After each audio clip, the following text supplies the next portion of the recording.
Hello guys, welcome back to another video. কেমন আছো তোমরা সবাই? আশা করি সকলেই খুব ভালো আছে আর আমরাও খুব ভালো আছি। সকাল সকাল রেডি সেডি হয়ে বেরিয়ে পড়লাম, আমি, আমার বোন আর আমার পুচু সোনা আর আমার ভাগ্নি। তো চলে যাচ্ছি বাবার বাড়ি, মানে বাবা বড়রাজ মন্দিরের উদ্দেশ্যে বেরিয়ে পড়লাম। আর এখানে টোটোতে উঠে পড়েছি। আর আমার পুচু সোনা এখন কত সুন্দর, মানে রাস্তা দেখতে দেখতে যাবে, যখন মন্দিরে যাবে তখনের অবস্থা দেখবো শুধু তোমরা। তো বলতে বলতে চলে এসেছি মন্দিরে।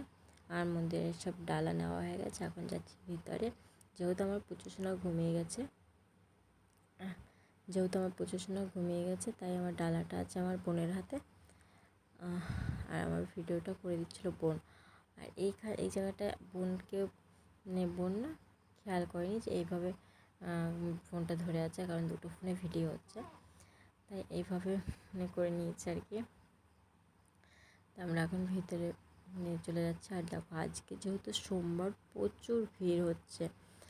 আমরা যখন গিয়েছি তখন বাজে প্রায় 10, 10:30 কি 11টা বাজেনি, কারণ 10:30 বাজে এমন সময়।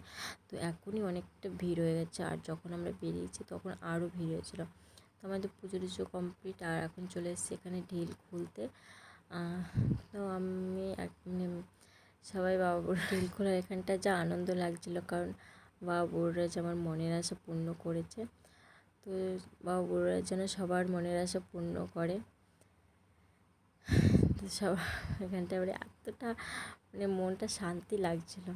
তো ঢিল খুলে চলে এসেছি এখানে।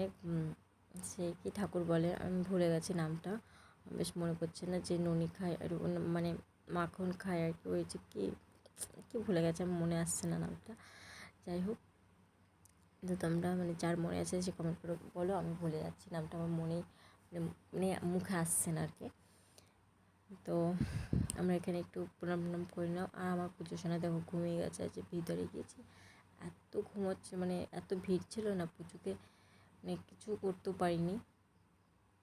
তো আমরা পুজো টুজো দিয়ে একবারে বাইরে চলে এসেছি। কি হচ্ছে ওটা? হ্যাঁ, হাত ঢোকানো হচ্ছে কেন মুখে? আর শুনি দাও সবাইকে, তোমার ইংলিশ কথা শুনি দাও, শুনি দাও।